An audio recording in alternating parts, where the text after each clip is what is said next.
오늘 오신 여러분들을 주님의 이름으로 환영합니다.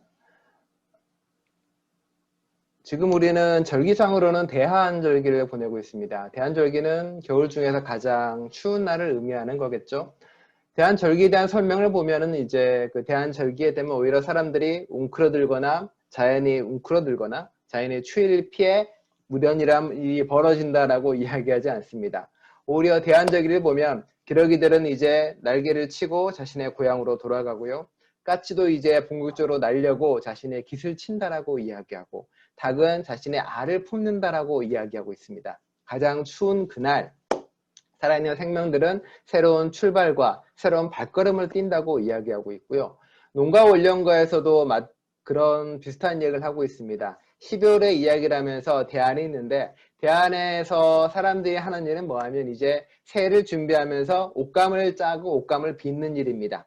그리고 새에 이렇게 그 실마다 물을 들이고요. 그리고 두부를 만들기 위해 콩을 갈고요. 그리고 이제 떡을 찌기 위해 준비를 하고, 새롭게 다가오는 새해를 위해서 무언가를 준비하고, 그리고 그 준비함과 그 새해를 맞이하는 그 기분으로, 그리고 그 마음으로, 그 생활로 지금의 가장 추위를 넘어설 수 있는 길을 배우는 것이 바로 대한절기라고 이야기합니다. 아이러니하게 가장 춥고 가장 힘든 그 절기에 사람들은 새로운 꿈을 꾸고 새로운 발자국을 띄고 새로운 출발을 한다라고 우리의 조상들은 이야기하고 말하고 있습니다. 이번 주에 여러 가지 일들 중에 새롭게 출발한 일은 그 일이 있죠. 미국이 이제 얼마 전에 대통령 새로운 취임식을 했습니다. 누군가에게는 그 취임식이 긴 겨울을 지나 새로운 봄으로 들어가는 발자국일 것이고, 누군가의 그것은 새로운 출발을 알리는 이야기인 거겠죠. 그리고 그 취임식 때 유명해지고 잘 알려지게 된 인물이 한 명 있습니다. 바로 아만다 고먼이라는 젊은 시인입니다. 그는 자신의 시에서 표현을 할 때 뭐라고 표현을 했냐면, 흑인 노예들의 후손이자 그리고 미혼모의 딸로 자라난 말랑깽이 흑인 소녀라고 스스로를 표현을 했습니다. 미국은 취임식 전통에서 시인들이 시를 낭송하는 것을 그 전통에 집어넣습니다. 아마 존 F 케네디부터 시작을 했고요. 이 아만다 고먼은 6번째 시인으로 시를 낭송했습니다. 멋진 것 같아요. 누군가의 취임식 때 시를 낭송하고 이야기하는 것은요. 이분이 이제 이 시인이 화제가 된 것은 한 5분에서 6분 정도의 시를 낭송하면서 다양하게 손짓을 하고 블라블라 손짓도 하면서 그 시를 낭송했기 때문이기도 하지만, 그 시가 표현하고 있는 여러 가지 이야기 때문에 그렇습니다. 저는 고먼은 자신의 시에서 긴 어둠을 뚫고 빛으로 나아가는 그 첫 발자국에 대해서 노래하고 이야기하고 있습니다. 그는 시에서 이렇게 이야기합니다. Scripture tells us to envision that everyone shall sit under their one vine and fig tree and no one shall make them a pride. 이 본문은 실은 성서, 스크립처에 나온 본문들을 그대로 자신의 시에다가 집어넣어서 이야기하고 있습니다. 이 본문은 미가서 4장 4절에 나온 말씀인데요. 이런 말씀입니다. 사람마다 자기 포도나무와 무화과나무 아래 앉아서 평화롭게 살 것이다. 사람마다 아무런 위협을 받지 않으면서 살 것이다. 이것은 만군의 주님께서 약속하신 것이다라고요. 이 본문을 그 안에 넣습니다. 그러니 이제 그 시인이 바라보는 새로운 땅, 시인이 바라보는 새로운 봄, 시인이 바라보는 새로운 세상은 바로 이렇게 모두가 평화롭게 살 수 있고 모두가 위협을 받지 않는 세상, 우리는 그런 세상을 꿈꾸고 그런 것을 향해 나아간다라고요. 시의 제목은 그래서 우리가 오르는 언덕입니다. 그 언덕을 올라서 이런 세상으로 갈 것이다라고 시인은 노래하고 이야기하고 있습니다. 그러면서 이렇게 이야기합니다. If we are to live up to our own time, then victory won't lie in the blade, but in all the breach we've made. 번역본이 없어서 제가 결국 번역을 했는데요. 만약 우리가 자신의 시간을 온전히 살아낸다면 승리는 칼날 위에 있는 것이 아니라 우리가 만든 모든 다리 위에 있을 것이다 라고 이야기하고 있습니다. 누군가와 싸우고 부딪히고 갈등, 누구를 이기고 물리치는 것 위에 승리가 있는 것이 아니라 결국은 너와 나를 연결짓는 그 다리 위에 평화가 있을 것이고 그 다리 위에 진정한 승리가 이루어질 거라고 시인은 노래합니다. 아마 지금 양극단의 갈등을 겪고 있는 미국이 하는 이야기이기도 하지만 동시에 끊임없는 갈등이 넘쳐나는 우리와 그리고 전 인류를 향한 메시지이기도 합니다. 그런 근데 실은 이 이야기도 아까 읽었던 이제 미가서 4장 4절에 앞부분에 나와 있는 미가서 4장 3절의 이야기를 자신의 언어로 풀어낸 겁니다. 4장 3절은 이렇게 이야기합니다. 주님께서 민족들 사이의 분쟁을 판결하시고 원근 각지에 있는 열강 사이의 갈등을 해결하실 것이니 나라마다 칼을 쳐서 보습을 만들고 창을 쳐서 낫을 만들 것이며 나라와 나라가 칼을 들고 서로를 치지 않을 것이며 다시는 군사훈련도 하지 않을 것이다. 시는 그래서 모든 다리 위에 승리가 있을 거라고 이야기합니다. 새롭게 만들어가고 일구어 나가는 그 무엇이고요. 근데 거기에는 필요한 것이 있습니다. 우리가 우리 자신의 시간을 온전히 살아낼 때만이 그렇게 가능하다고요. 시인은 이 자신만의 시간을 온전히 살아내는 것을 이렇게 표현하고 있습니다. 그날이 온다면 했는데 When they come, we step out of the shade, aflame and unafraid. The new dawn blooms as we pray it. For there is always light, if only we are brave enough to see it. If only we are brave enough to be it. 이라고 합니다. 그날이 오면 우리는 어둠 속에서 빛나며 두려움 없이 걸어나오리라. 우리는 해방으로 새로운 새벽을 피어나게 하리라. 빛은 언제나 존재하는 것, 우리가 그 빛을 직시할 용기가 있고 스스로 그 빛이 될 용기가 있다면. 시인은 이렇게 자신의 시 낭독을 마무리 짓습니다. 그쵸. 우리가 자유로 해방으로 새로운 새벽을 열 수 있고, 그리고 실은 빛이라는 것은 희망에는 언제나 존재하는 것이라고요. 우리가 그 빛을 보지 못하는 이유는 그 빛을 직시할 용기가 없고 그 빛이 될 용기가 없다면 새벽은 빛은 영원히 오지 않을 것이라고요. 그러니 우리가 새벽을 열고 우리가 어둠 속에서 나오기 위해서는 우리가 그 빛을, 그 희망을 직시해야만 되고 우리가 빛이 돼야만 가능하다고요. 그 용기를 내야만 가능하다라고 이야기하고 계속 말하고 있습니다. 결국 해방은 새벽은 우리의 용기로 만들어가는 거라고 이야기하고 있는 겁니다. 우리는 이 빛이 된 그리고 이 빛이 될 용기를 낸 사람에 대한 이야기를 계속 나누고 있습니다. 그게 우리가 지금 이야기하고 있는 룻에 대한 이야기가 마찬가지인 거죠. 룻도 그동안 설교했던 것처럼 스스로 빛이 되고 스스로 빛이 내는 사람으로 나옵니다. 나오미와 함께 어둠과 고난을 헤쳐나가겠노라 결심하면서 나오미의 빛이 되어주는 거고요. 그 용기를 내고 함께합니다. 그리고 아무도 보지 못했던 미래에 대한 희망을 바라보고 있습니다. 힘겹고 어려운 게 벌어지겠지만은 하나님의 땅 안에서는 자기가 믿는 하나님이란 곳에서는 새로운 희망이 있을 거라고 이야기합니다. 그 희망은 무언가가 잘 될 거라는 희망도 아니고 무언가가 이루어질 거라는 희망도 아닙니다. 그 희망은 하나님 안에 있으므로 서로가 은혜를 베푸는 삶을 살 수 있을 것이라는 희망입니다. 사람들은 그 희망을 보기를 두려워하고 거부합니다. 오히려 다른 것을 보고 싶어 하죠. 하나님 안에 있으면 부자가 될 거야. 하나님 안에 있으면 아무런 고통도 없을 거야 라고요. 하지만 룻이 직시하는 희망은 그 빛은 그게 아니라는 겁니다. 룻은 스스로 빛이 돼서 나오미와 함께하겠노라 결단을 하고 그 빛은 나오미에게 은혜가 돼서 힘들고 어려움 한가운데 나오미를 지탱해주고 서로가 서로 지탱해가는 사람으로 살아갈 수 있는 길이 열리게 되는 겁니다. 서로가 은혜가 되고 그 서로 간에 의지하는 그 공동체 자체가 하나님의 은혜라고 고백하고 있는 겁니다. 룻의 그 단어적 의미는 실은 친구라는 의미를 가지고 있습니다. 제가 설교 중에 나오미와 욥을 한번 비교한 적이 있습니다. 욥은 고통 가운데 끊임없이 그 이유와 그 원칙을 묻지만 나오미는 그러하지 않다고요. 나오미는 고통을 온전히 받아들이면서 고통 가운데에서 새로운 희망과 새로운 꿈을 향해서 한 발자국 더 나아가는 사람이라고 말씀을 드렸습니다. 그리고 롯은 욥의 친구들하고 같은 역할을 담당합니다. 욥의 친구들은 욥이 힘들고 고통을 겪을 때 와서 하는 말이 뭡니까? 끊임없이 말로 충고하고 말로 뭐라고 하고 너 이렇게 하라고 이야기하고 너의 잘못을 지적하는 게 욥의 친구들이 한 이야기입니다. 하지만 룻은 어떻게 했습니까? 룻은 친구로서 나오미를 지적해주거나 뭐라고 이야기하지 않습니다. 룻은 나오미와 함께합니다. 고통을 함께하는 것이고 아픔도 함께하고 눈물도 함께하는 친구로 등장했다는 겁니다. 자신의 가장 깊은 곳으로 들어가서 나오미의 가장 깊은 곳과 연대했다는 겁니다. 우물들이 깊이 파면 팔수록 서로의 수맥과 연결되고 묶여나가고 그 수맥은 흘러 바다에 닿는 것처럼 서로 간의 고통으로 인한 연대는 서로를 묶어내고 결국은 그 연대는 저 수맥에 닿아서 바다로 흘러가는 것처럼 하나님께 닿게 되고 하나님을 알게 되는 겁니다. 많은 사람들은 그렇게 깊은 우물을 파지 않기 때문에 다른과 연대하지 못하고 그리고 그만큼 하나님에 닿지 못하는 것도 오늘날 우리의 모습이기도 하고요. 룻은 이제 나오미와 함께 한 걸음을 뛰고 하나님의 땅으로 들어갑니다. 나오미는 그곳에서 많은 사람들에게 자신은 이제 비어있고 말하라고 고통밖에 없다고 이야기하지만 친구 룻이 남아서 사랑하는 룻이 남아서 나는 부분을 채워주고 함께하게 됩니다. 그리고 오늘의 본문 가운데서 그들은 이제 자신의 생계를 위해서 싸워나가고 생계를 위해서 한 발자국 더 나가려고 애를 쓰게 됩니다.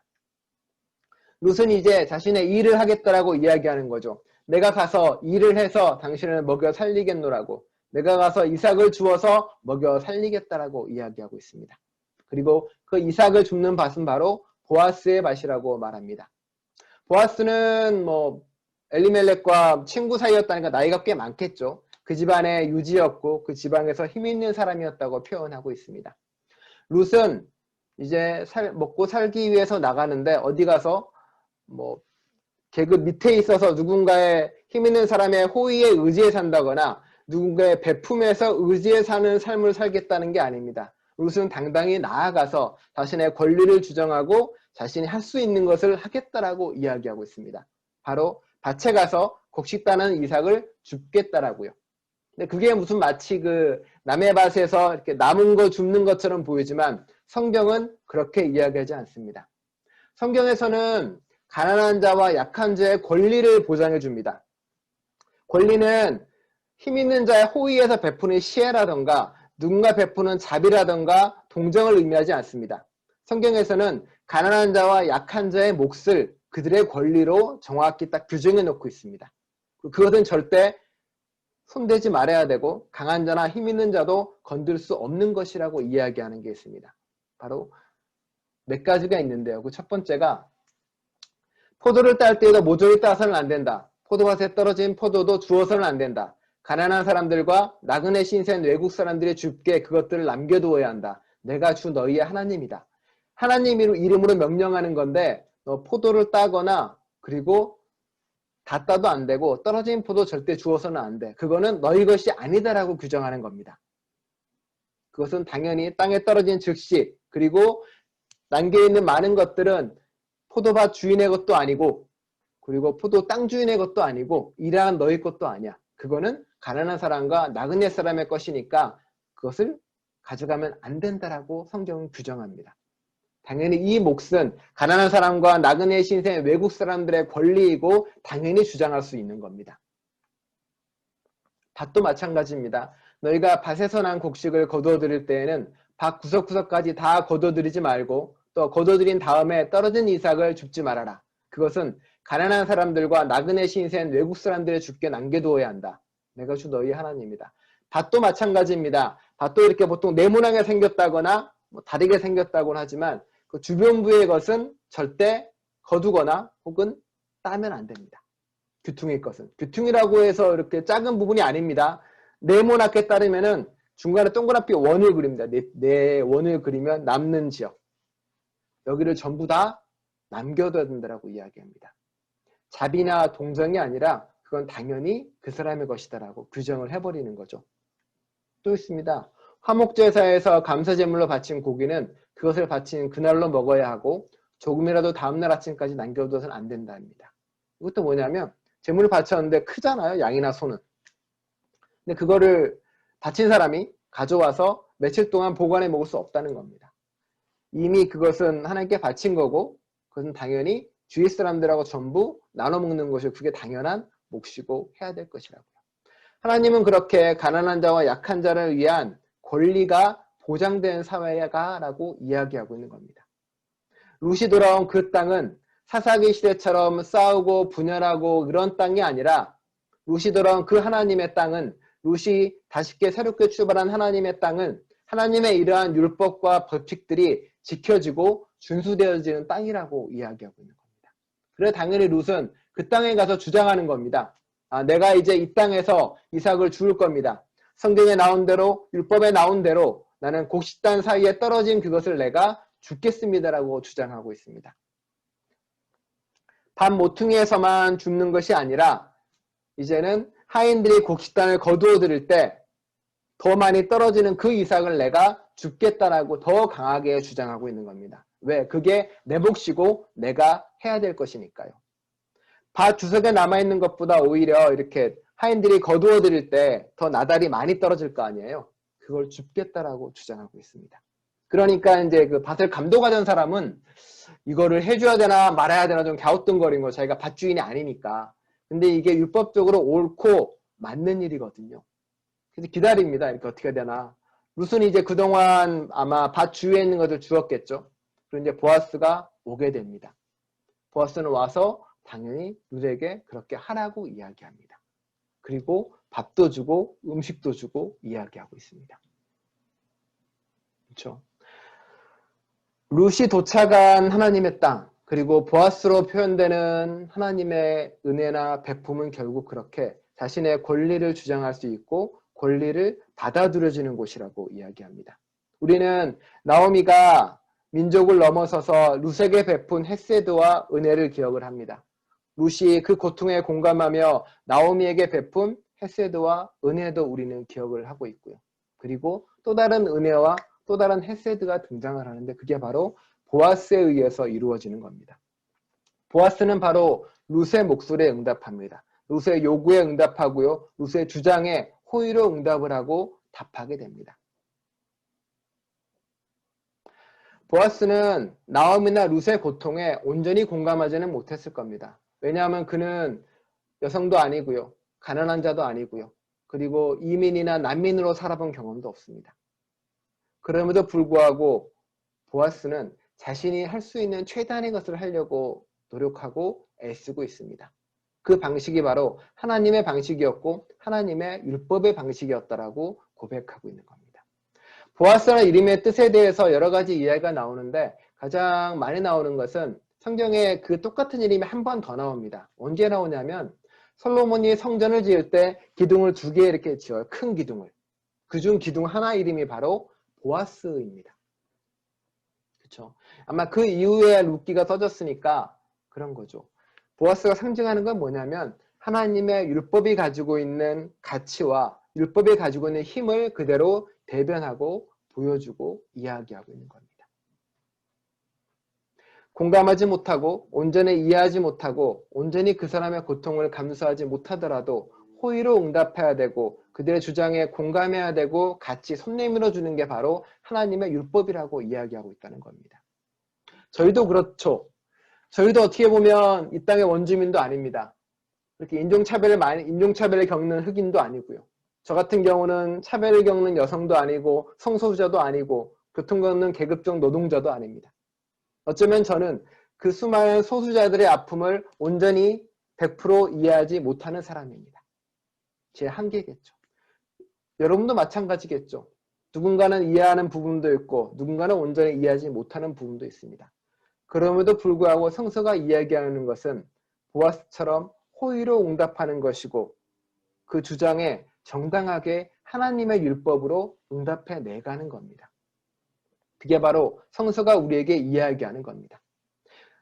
가까운 사이에서도 마찬가지입니다. 내가 아내를, 남편을, 친척을, 친구를, 이해를 온전히 이해하지 못하고 온전히 깨닫지 못하고 온전히 공감하지 못하더라도 그게 인간의 한계지만 결국은 우리가 그것을 넘어서 살 수 있는 건 뭐냐면 성경에서 말하고 성경에서 이야기하는 것처럼 호의로 하나님의 법으로 하나님의 질서로 응답해주고 답해주고 손 내미는 겁니다. 그게 바로 보아스가 한 일이고 보아스를 통해서 보아스가 룻에게 베푸는 은혜를 통해서 우리가 이야기하고 말하고 알려주는 겁니다. 보아스에 대해서 여기서는 재력이 있는 자라고 표현을 했지만 성서 원본에서는 힘 있는 자라고 표현을 합니다. 그런데 사사기에서 말하는 힘 있는 자는 기드온이나 입다처럼 전쟁을 잘하고 힘이 센 사람이었습니다. 그런데 여기서 말하는 힘 있는 자라는 것은 단순한 재력만 의미하는 것이 아니라 하나님의 율법을 온전히 실천할 수 있을 만큼 통도 크고 힘이 있다는 겁니다. 거기서 힘이 있음은 전쟁의 힘이 아니라 하나님의 율법을 온전히 지키는 힘을 의미하고 있다는 겁니다. 그게 바로 우리가 하나님을 믿는 사람들이 하는 일이고 걸어야 될 길이고 같이 가야 될 길입니다. 그게 우리가 누군가에게 응답해야 될, 손 내밀어야 될 응답이라고 이야기하는 겁니다. 아르메니아 성서에 보면은 보아스에 대한 예가 또 하나 있는데요. 이방에서 이제 나오미와 룻이 이렇게 왔잖아요. 그 사람들은 어디서 살았을까요? 집도 없고 절도 없었을 텐데. 아르메니아 성서에 보면은 이제 그 집을 제공해 준 사람이 바로 보아스라고 이야기해 주고 있습니다. 그러니까 룻은 자신의 집을 제공해 준 사람이 보아스라는 것도 알았고요. 그리고 그 보아스라는 걸 알기 때문에 룻은 이제 의도적으로 나가서 자신의 목을 찾기 위해, 자신의 권리를 찾기 위해 보아스에게 다가가고 그리고 한 걸음 더 나아간 겁니다. 예전에 이야기한 적이 있죠. 유다의 며느리였던 다말은 자신의 몫을 찾기 위해서, 자신의 혈통을 찾기 위해서, 그리고 자신이 권리를 찾기 위해서 자신의 시아버지와 관계를 맺고 자손을 낳습니다. 그건 다말이 자신이 취해야 될 권리, 하나님이 보장했던 권리를 찾기 위해서 자신의 한 발자국을 내디딘 것처럼 룻도 마찬가지입니다. 룻도 자신의 권리를 위해서 한 걸음 더 나아가서 보아스에게 나아가 자신 것을 요구한 것이고요. 보아스는 거기에 당연히 응답을 하게 됩니다. 그런데 후반부에 나오지만 은혜라는 단어, 헤세드라는 단어를 쓰는 데 있어서 룻이 보아스에게 쓰는 게 아니라 저 뒤에 가보면은 보아스가 룻에게 씁니다. 내가 당신의 은혜에 감사하고 내가 당신의 은혜에 정말로 감동했다는 말을 쓰게 됩니다. 마찬가지였죠. 나오미가 룻에게 베푼 그 은혜가 다시 룻에게 나오미로 돌아가는 것처럼 보아스가 룻과 나오미에게 베푼 은혜가 다시 다른 방식으로 보아스를 구원시키고 바뀌는 삶을 살아갔다라고 이야기합니다. 그게 하나님 안에서 서로 은혜를 나누고 함께하고 더불어하는 방식입니다. 그게 바로 선함이 이루어지는 방식이고 그게 바로 하나님의 은혜가 이루어지는 방식인 겁니다. 어쩌면 우리는 서로가 서로를 이해 못하는 상황에서 살아갈 수 있습니다. 서로가 서로를 온전히 이해하지 못하고 온전히 받아들이지 못하고 온전히 아픔을 깨닫지 못합니다. 저게 뭐 그렇게 힘들어? 저게 뭐 그렇게 큰일이라고? 저게 무슨 그렇게 아픈 일이라고? 난 더한 일도 겪었는데. 하지만 성서에서 말하는 것은 성서의 많은 율법들이, 성서의 많은 가치들이 그것을 통해서 다른 사람들의 아픔과 공감에 우리가 어떻게 손 내밀 수 있고 우리가 어떻게 그들의 손을 잡아줄 수 있는가 알려주는 겁니다. 성서에 말하는 수많은 율법들은 너보고 이렇게 해라는 강제가 아니라 우리를 묶어내는 올무가 아니라 우리로 하여금 우리의 구원의 길을 찾게 하고 우리로 하여금 내가 공감하지 못하는 사람, 내가 온전히 이해하지 못하는 사람들과 함께 설 수 있는 길을 보여주는 겁니다. 멀리 봐서 가난하고 힘든 사람이 아니라 아주 가까이에서 지금 내 옆에 함께 사는 누군가에 관한 이야기고요. 바로 내 옆에 친구에 관한 이야기고 내 자식들에 관한 이야기고 내 남편과 아내에 관련된 이야기라는 겁니다.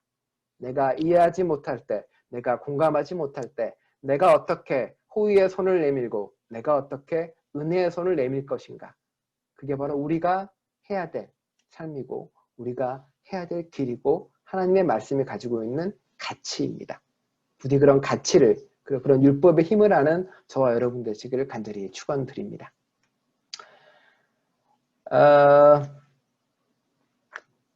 설교를 잘랐는데 고엘 이야기는 다음 주에 이어서 하도록 하겠습니다.